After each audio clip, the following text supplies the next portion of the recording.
Well, one thing you never ask a missionary is, where is he from?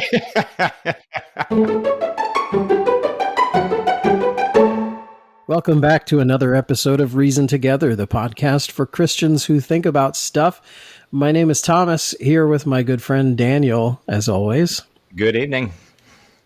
And we have a special guest with us that I will be introducing to you in just a short moment here, but we do appreciate you joining us on this episode. We want to start out by thanking our patrons over at patreon.com/reasontogether. You are the folks that help keep the lights on at Reason Together. We appreciate you very much for giving your hard-earned dollars towards supporting this venture. So thank you very much. If you'd like to become a patron, you can do that over at patreon.com/reasontogether and sign up at one of the 3 different support levels we have available to you there. I will tell you this, though, the elite level, that's exactly what it's called, elite patron, that level will get you access to the after show bonus content, which happens, you guessed it, after the show. That is behind the paywall, as they call it. So if you'd like to hear the after show content, you've got to go over to patreon.com/reasontogether. And I think you'll enjoy that. You'll get a free t-shirt to help support the podcast that way. You'll get access to the patron message board where there's often interesting things being asked and said there. And like I said, you'll get access to the conversations that we have that are usually not privy to the public audience here. Of course, if you'd like to just continue listening for free, we appreciate you as well. Anyway, this is a fun episode. This is a special episode. We have a guest with us today, and it is Brother Rodney Myers. And I'm going to not say a whole lot to introduce him. I'm going to sort of let him explain who he is and what he does, and then we're going to grill him for a little while. No, I mean, we're just going to ask him questions for a little while. All right, without further ado, Brother Rodney Myers, who are you? Where are you from? What do you do? Well, one thing you never ask a missionary is, where is he from? There is absolutely no good answer to that, or at least not a short one. Right. So I am presently located in my present field of ministry, which is the General Director of the Gospel Furthering Fellowship in Myerstown, Pennsylvania. No relation, at least not in the last 300 years that I'm aware of. I have the wonderful privilege of recruiting young missionary candidates, training or mentoring those candidates to prepare them for a life of missions, mostly in unreached or even underreached locations in the world, some misreached as well. Prior to this position that I took over in January of 2018, my family and I were evangelistic church planters in Tanzania, East Africa, for 13 years. Okay, very good. Now, I was honestly just looking up Tanzania to see where that was. I confess my geographical illiteracy here. Not much better. Yeah, so in Africa there. Now, a couple things you said there piqued my interest. You said them intentionally, I think. One was you said underreached, unreached, and misreached. Did your antennas went up with that, Tom? Yeah, so I heard him talk about this at our church when he was here a little bit ago. Okay. And I want him to get to that. I want to hear him explain that. Because I think there's a lot to unpack there.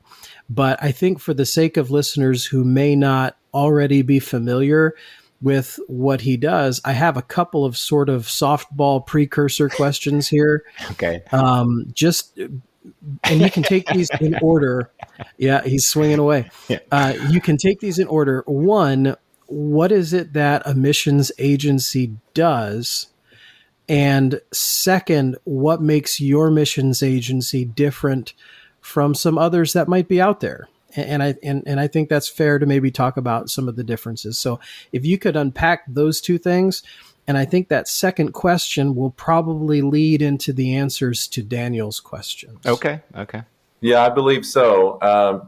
So if you think of the way that a missions agency needs to operate, it ought to operate, it acts as a servant ministry to the one organism which Jesus Christ founded and planted in this world, and that is the local New Testament church.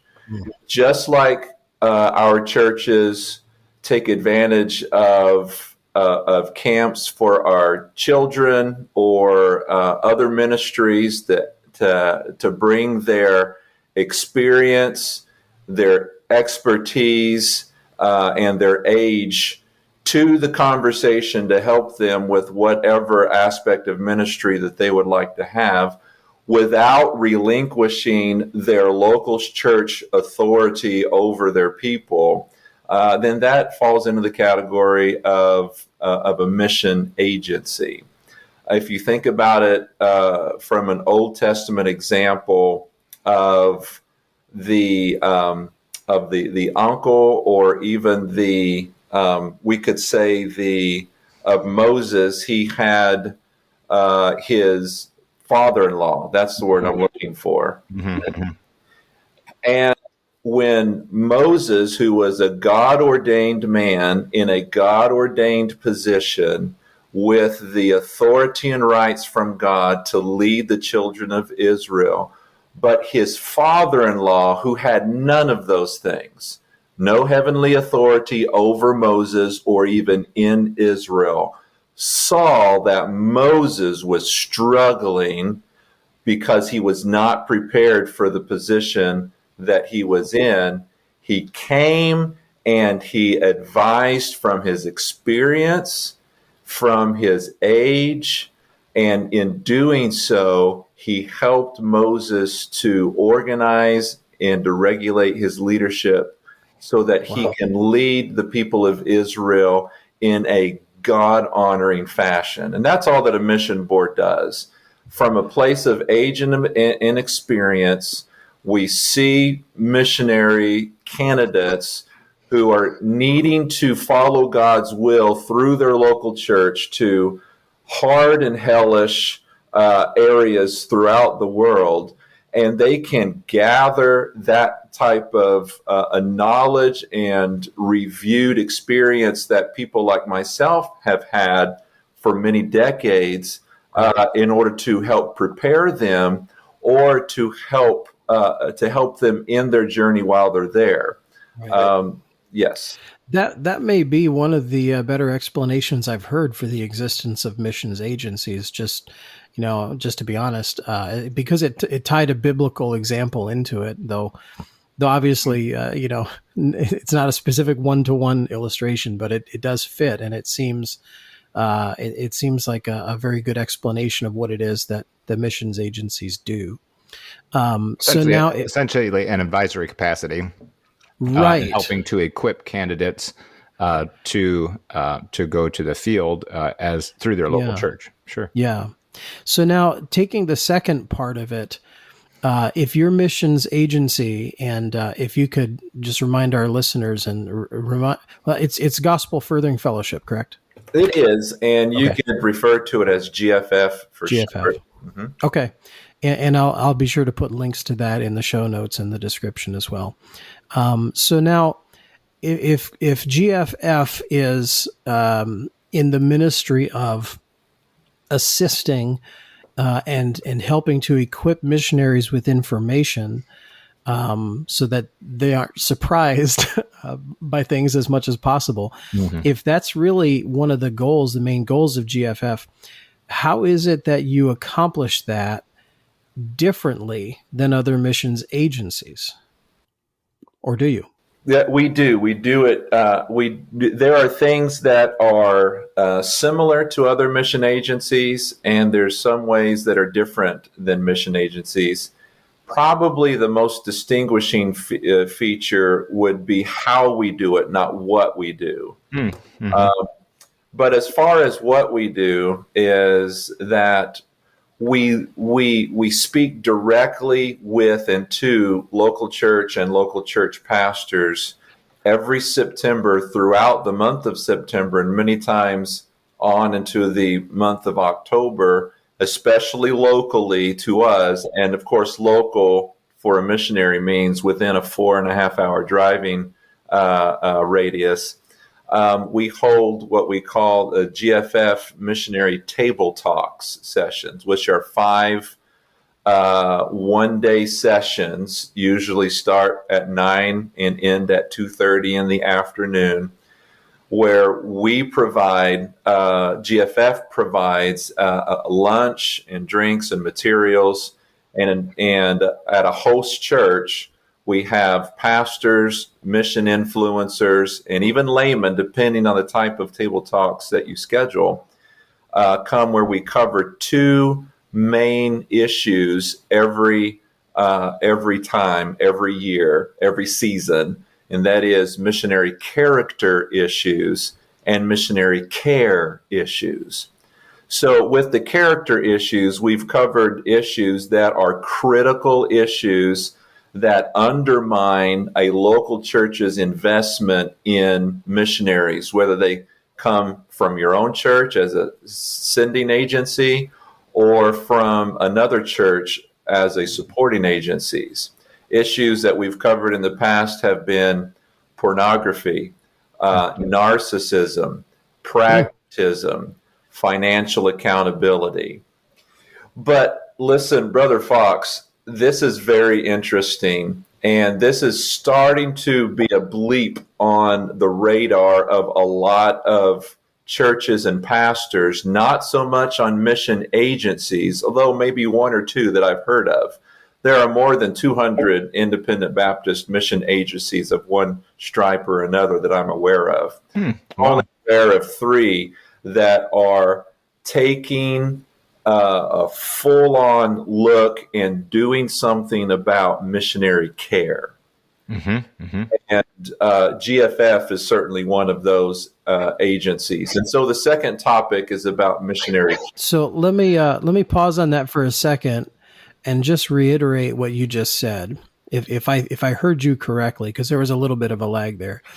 You said you were aware of about 200 or so missions agencies of varying stripes, and you're only aware of 3 that take up as a regular topic missionary care? So missionary care is one where it recognizes, because you were lagging a little bit there, I'm not sure if I'm going to hit the nail on your question, but missionary care tries to account for the fact that through extensive research, not found in independent Baptist circles necessarily, because we're usually an hour late and $1 short to the games as independent Baptists. But according to those sources, the number one cited reason for missionaries leaving the mission field, which is about 50% of those who arrive on the mission field with the intent to stay long term, they cite for themselves a lack of preparedness for the field. And one of the number one ways in which they were not prepared for the field was not being able to deal with the traumatizing events that are always associated with long-term missionary service, especially in hard to reach and hard to live in locations. Interesting. Now, I've in the past heard a couple missionaries of an older generation, talk about the need for a new breed of missionary. Is that part of what you're dealing with? Is that people coming in soft, that they are from, they are millennial or Gen X or whatever, and so they just expect more from life. They're not used to hard things, and is that part of what you're facing? Or beyond that, are there just legitimate difficulties that any person in any age would truly struggle with on the field? It truly is both of those, Brother Fox. If you think about the most the hardest substance of metal that's available on planet Earth. It's called tungsten. And it is where other metals could take 900, 1200 degrees, and they melt. Tungsten outlasts them all. That's why it's used in airplanes and other very important metals for that. But even tungsten, that has the highest level of ability to withstand heat and pressure, it has a breaking point. It has a melting point. There is a temperature that can be passed where it becomes misshapen or damaged. So yes, it's true that we have a lot of tensile strength missionaries that go onto the mission field expecting life to unfold for them. But also we have many different levels of types of strengths of missionaries from tensile to tungsten. And there are a kind of traumatic event that will cause 100% of missionaries or someone within that missionary unit, husband, wife, older or younger children, to fold under that traumatizing stress. Of course, we know from studies that there are 4 types of typical human responses to extreme traumatizing events. That would be to freeze, to fold, to fight, or to fawn. And you could have one or all of those happening at any point when missionary families are going through extreme traumatizing events, which could be something as extreme as a terrorist attack on their city, or armed robbers breaking into their homes, carjackings, shootings, stabbings, kidnapping of children, abuse of children by nationals or anything like that, all the way down to the loss of, and I say down to, and that's not to minimize any experience, to the natural loss of a child, or it could be also one main event, or it could be a reoccurring of events over an extended period of time. The illustration by one of my missionary friends in Tanzania is this: if you have a dump truck and he puts a 10-ton boulder on that trunk, or if he puts 10,000 1,000-pound boulders in that truck, even though all of these are less in weight, they add up to the same effect.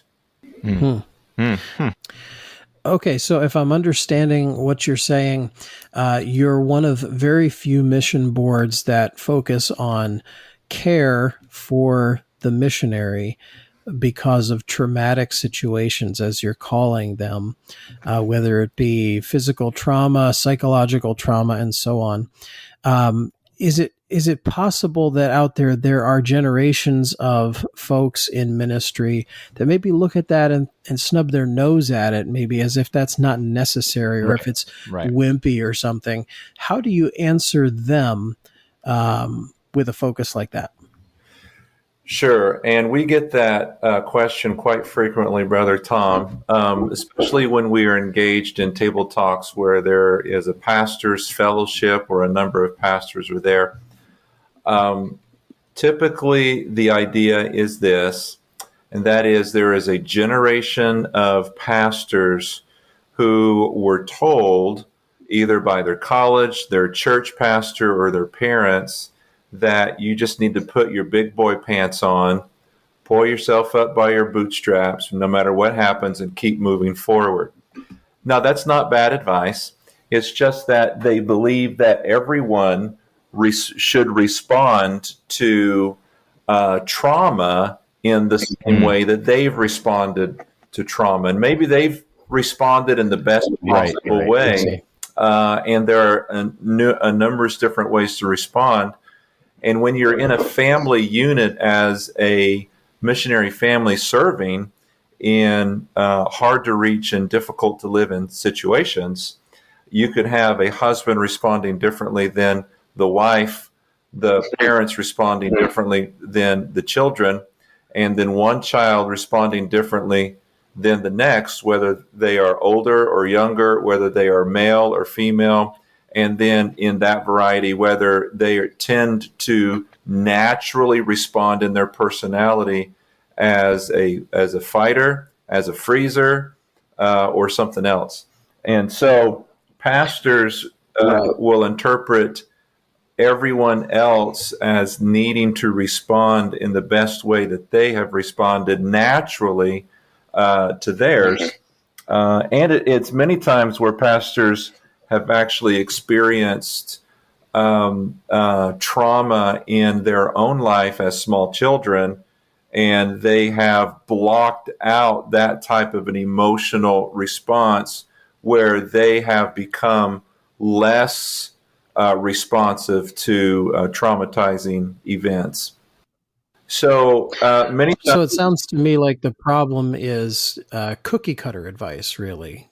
It may be good advice to say, put your big boy pants on, but that we can't give advice as cookie cutter advice. Am I right?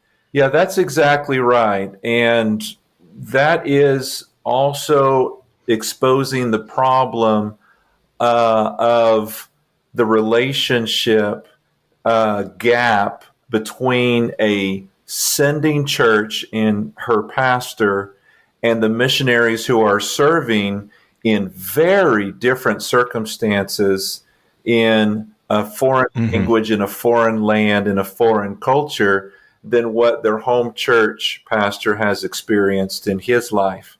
And so that's where a mission board with a missionary care director and missionaries who have served long term in difficult, hard, and hellish places has that age and experience and education that is lacking on the sending church pastor side. Now, don't tell the sending church pastor he's lacking in anything, because there are things that we know. There are things that we know that we don't know, but then there are things that we don't know that we don't know.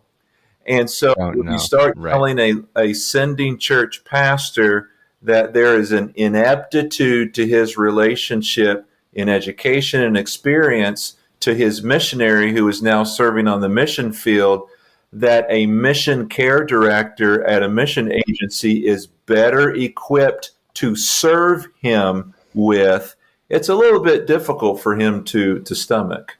Well, and it would be harder to stomach if it was basically, Pastor, this is my role and this is a problem I always have to take care of. But when you step in and say, let me teach you and grow you and give you my experience so that you can have a better relationship with your missionary, to me, that's great. I'm all in on education. And so, your approach to educating like this is fantastic. My question is then, is part of your education not only of churches, but even of the missionary families themselves in identifying in each other how they're dealing with difficult circumstances and how to help each other? Yes, we absolutely do. And we have a missionary care director that's been with GFF now for the last 2 years. His name is Chris Lupino.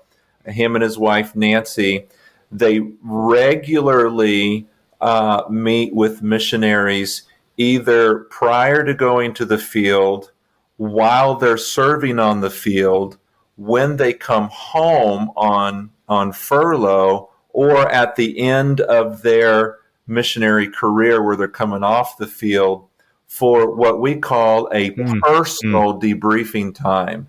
So in mission circles, especially in mission agencies, we have 3 different types of debriefings. We have a professional debriefing.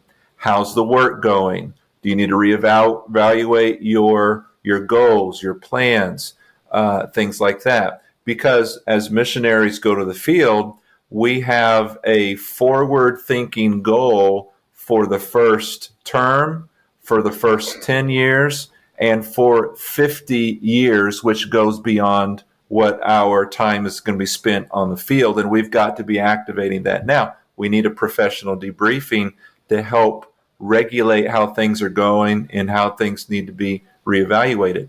But Brother Chris is focused on a personal debriefing, where he can come right to them with the idea of, now, we have spoken to you before going to the field about a lot of the nuances of things that you would tend to experience. There is the adjustment to the mission field that causes stress, but then there are actual traumatizing events that has an effect on missionary family units and individuals, and especially how that they then react to each other. And so there is a debriefing process that he helps walk them through. And in doing so, they get to tell their story. And I know that these are kind of difficult terms to bring in, but I'm going to use them because they are abused in a lot of political surface and in the political realm and in the leftist realm and things like this.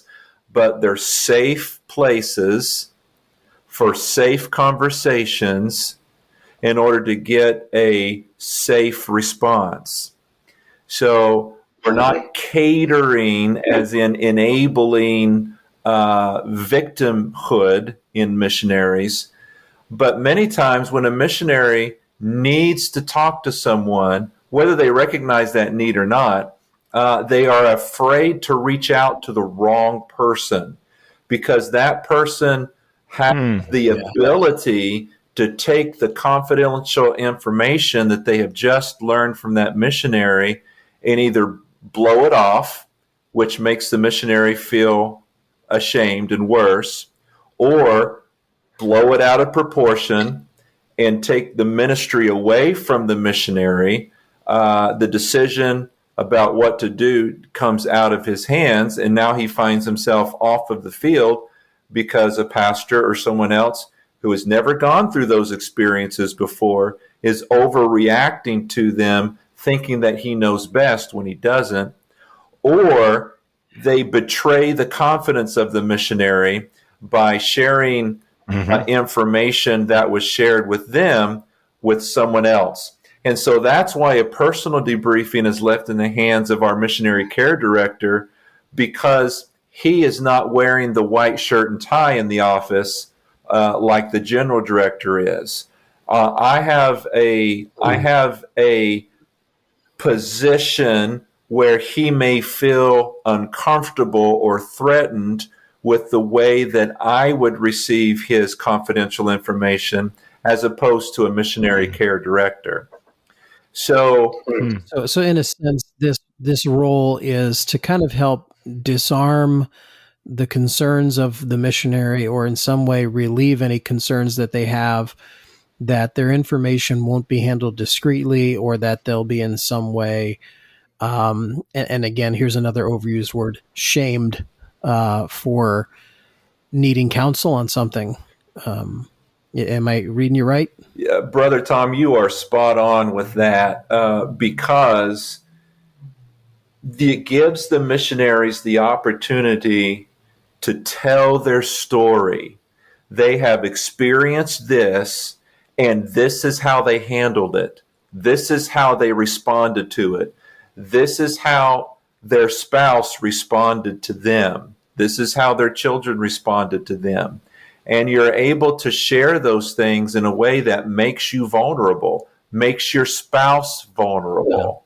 And in doing so, the missionary care director, like Brother Chris and Nancy with GFF, it does not take away from the missionary their responsibility in order to continue to be overseers of their own ministry that God has put into their hands. Now, if there is something that is unethical that has happened, that's crossed the line, you're talking about physical, mental, sexual abuse, or extramarital affair, or anything of that nature, then the missionaries have forfeited their right to the privacy of that information. And so we understand that, and they understand that as well. However, the majority of these issues that cause long-term debilitating stress in missionaries so that they cannot continue effectively on the field, and most likely they are going to be forced to return from the field, or else their marriage is going to go in the garbage, or their children are going to go off the rails. And so missionaries, in order to escape the shame of failure on the field, which was really a failure on the side of the home church, the sending church, or supporting agencies, is that they will maximize a minimal excuse for needing to come home, such as, and this is not to minimize these reasons, but they get what I'm saying. They maximize what would normally be a more minimal reason for returning home.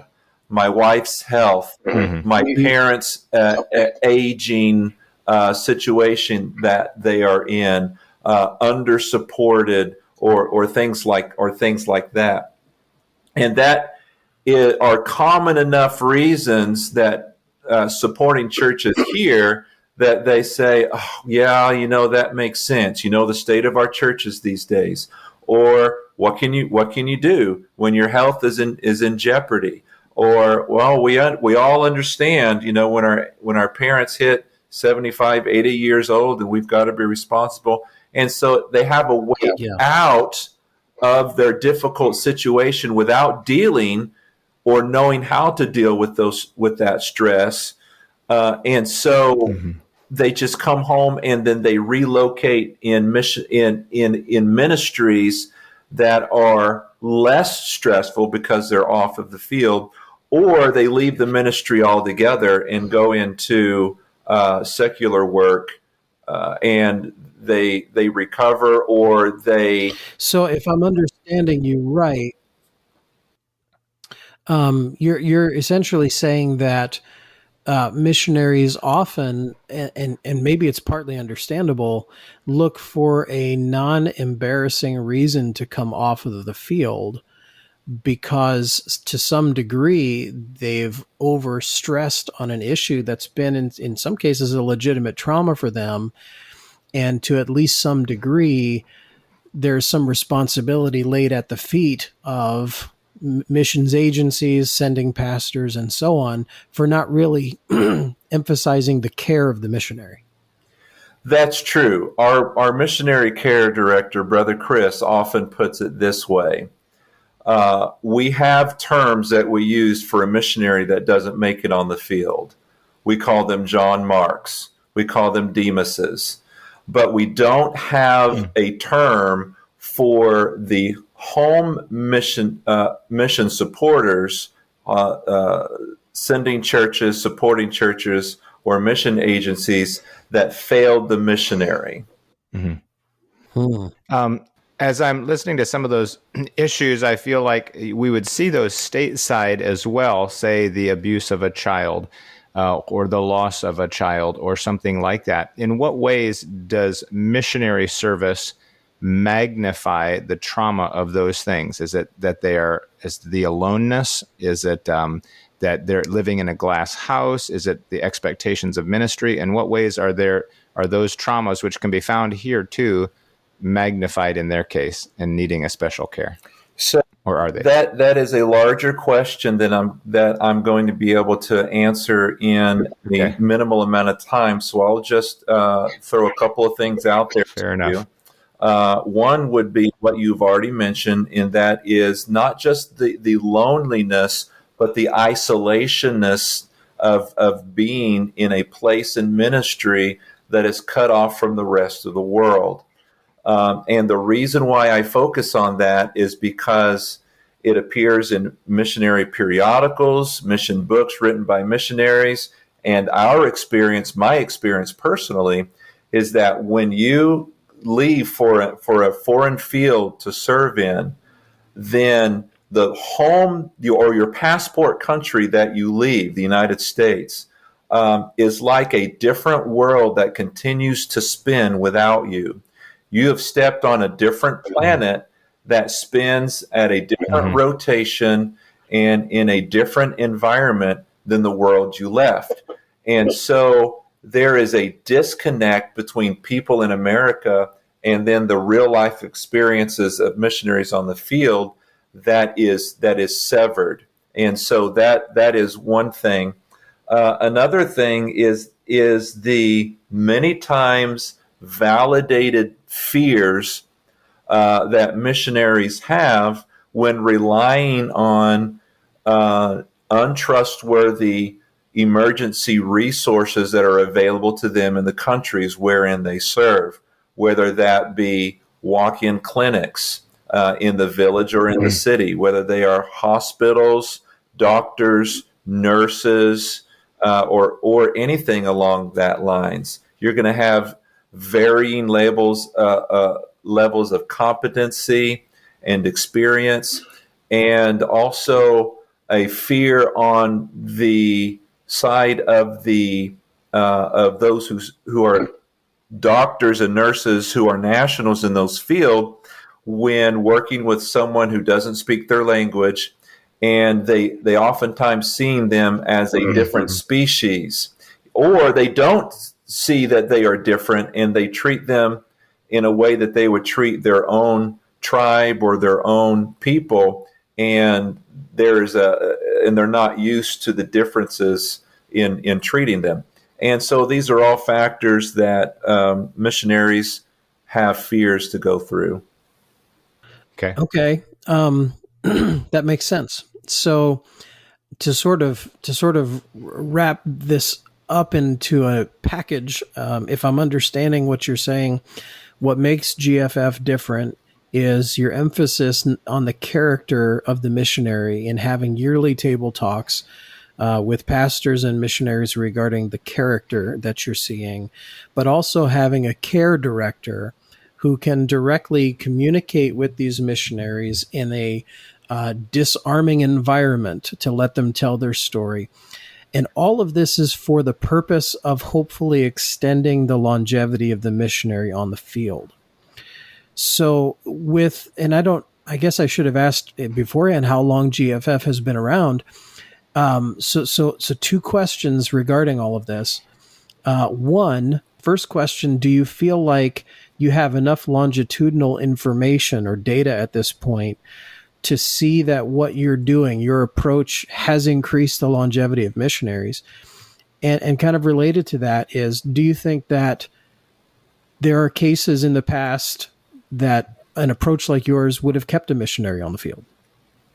Well, there's no question that a proactive rather than a reactive missionary care approach would keep vast numbers of missionaries on the field, serving more effectively, serving more maturely in a long-term ministry that could have made the difference in the continued growth and evangelistic fervor in those places, but it was not able to. I would say that there is enough information available for me, because before I came back to the United States to be the director of our agency, we spent 13 years on the field.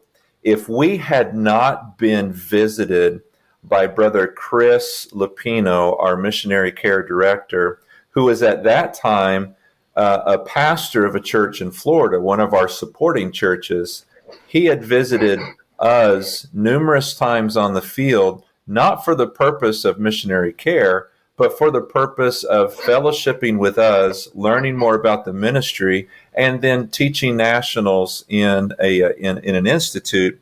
And the time that we spent across the dinner table with him, my wife and I, allowed us to open up with him in the same manner in which he is now developed into a ministry that's made available through GFF. Now, GFF has been in existence since 1935, so we're talking about pre-World War II. Wow. And it was started in the country of Kenya, which was the country which was targeted by missionaries who had already been serving for decades in countries like Sudan, Ethiopia, who had left their mission boards because they believed that they were going in the direction of liberalism, and then they wanted to recapture a conservative mission and idea and start one like that.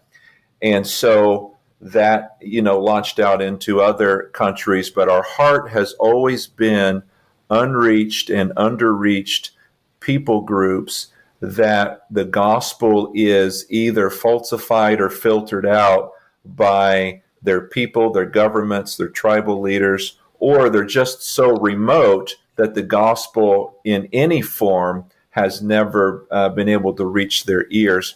And so the need for such type of more proactive missionary care is very important because of the reclusiveness of these locations. Do you, sorry, do you have a question, Daniel? Do you want to go ahead with yours? Go ahead, and then I'll transition us into the after show.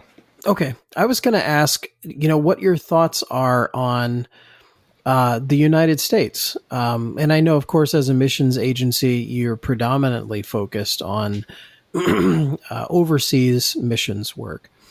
But do you wonder sometimes if we're getting to, or have been, I should say, in a time period in America where there are mission fields in America that are vastly different from where a lot of our sending churches tend to be?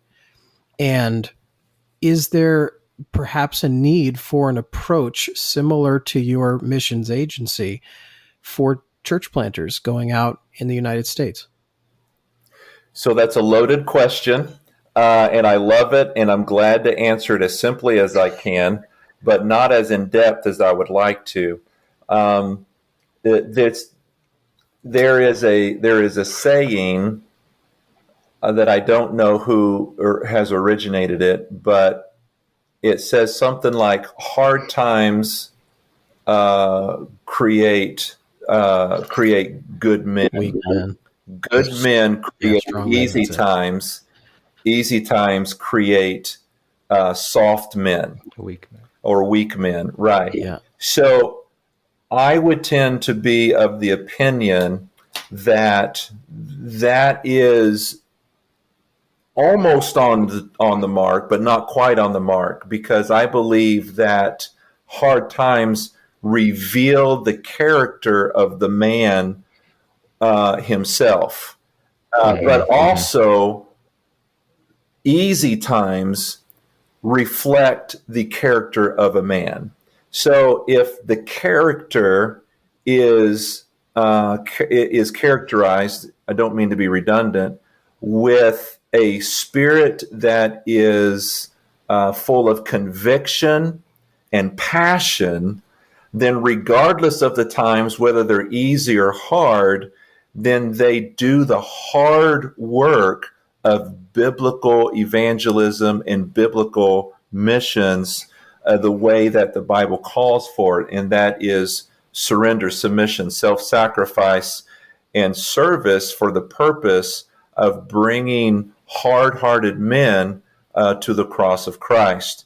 So I have noticed that there is a trend in United States church planting that church planters tend to spend 2 to 6 years on deputation to raise support to go to an area in order to plant a church so that they don't have to get a job in that location and then through that job begin to build a ministry.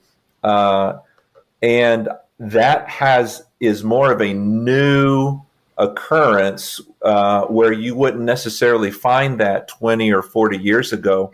you would find church planters going to a location, and if it were at all possible, to get employment in that location rather than waiting to go 2 to 6 years later after getting all the money.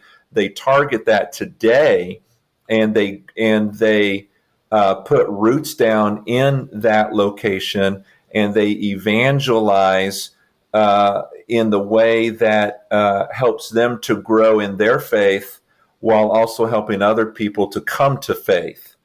And when they are free to visit people evangelistically because of having a job, then the people in their target location, those are times when they are typically free as well.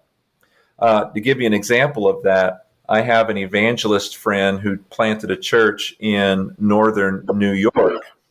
And Brother Haflin targeted an area where the community was known for workers to get up and go to work at 5 a.m.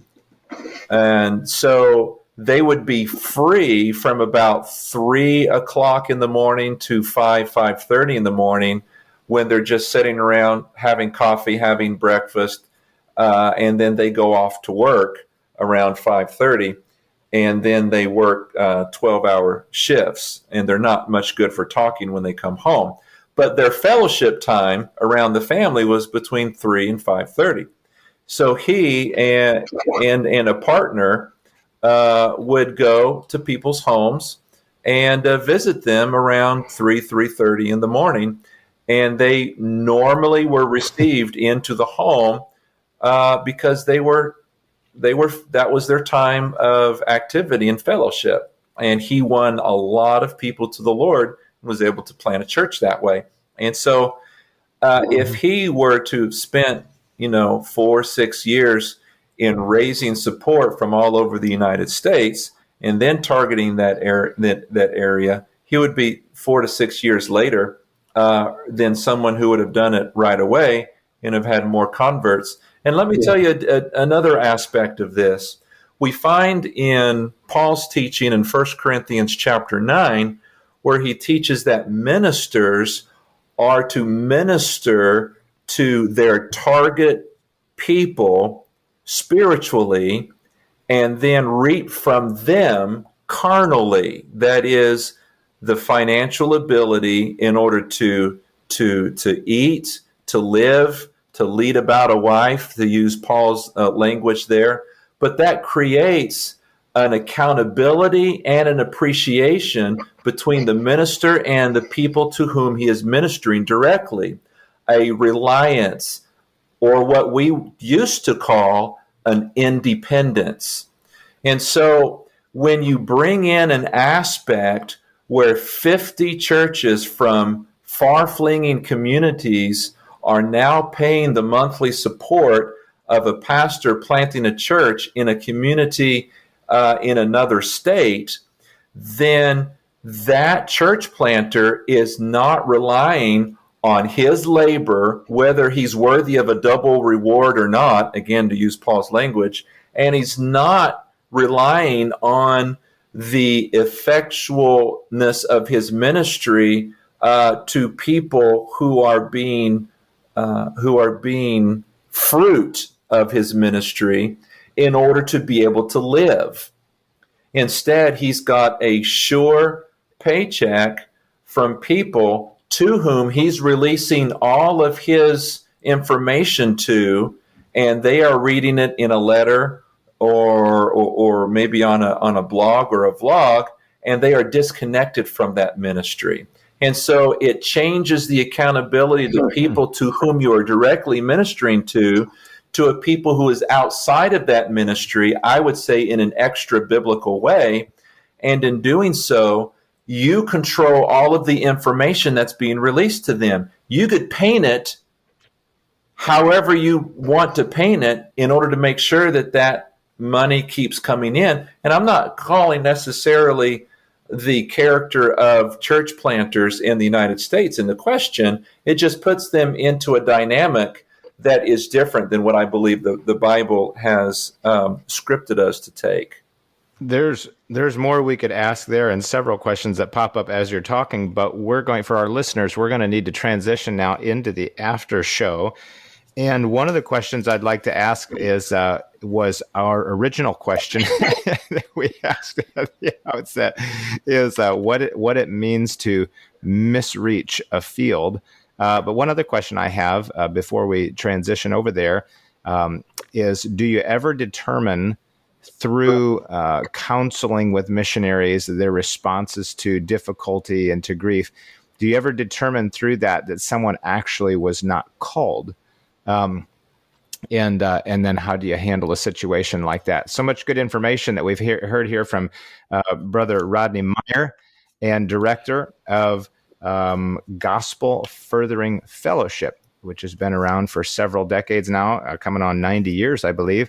Not that he's been the director the whole time, but he did talk about age and experience. No, but we sure appreciate it. And listeners, as always, we ask you for your feedback, reasontogetherpodcast@gmail.com. If there's a question about anything that you're just thinking about and you'd like us to bat it around, feel free to send it our way. But maybe it's something to do with missions or a follow-up to something that's been said in this podcast, and you'd like some our thoughts on it, or we could maybe even bounce it off Brother Rodney again and get some clarification. But feel free to send it our way at reasontogetherpodcast@gmail.com. So we will have contact information for Gospel Furthering Fellowship in the show notes to this podcast. So whatever device you're listening on, if you can see a summary or description below the play button there, you should be able to find all the information you need to get in contact with Brother Myers there at Gospel Furthering Fellowship.